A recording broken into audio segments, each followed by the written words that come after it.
తెలుగు రాష్ట్రాల్లోని సమావేశం of Telugu Baptist churches ఎస్టీబీసీకు చెందిన ఆస్తుల అన్యాక్రాంతం ఆరోపణలపై చట్టప్రకారం చర్యలు తీసుకోవాలని హైకోర్టు సీబీఐ సీఐడీలను ఆదేశించింది.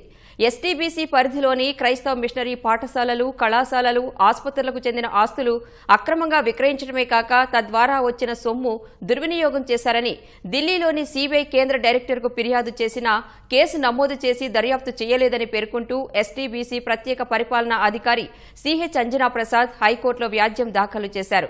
దీనిపై విచారణ చేపట్టిన ఉమ్మడి హైకోర్టు న్యాయమూర్తి జస్టిస్ చల్లా కోదండరాం ఈ నెల 5న మధ్యంతర ఉత్తర్వులు జారీ చేశారు.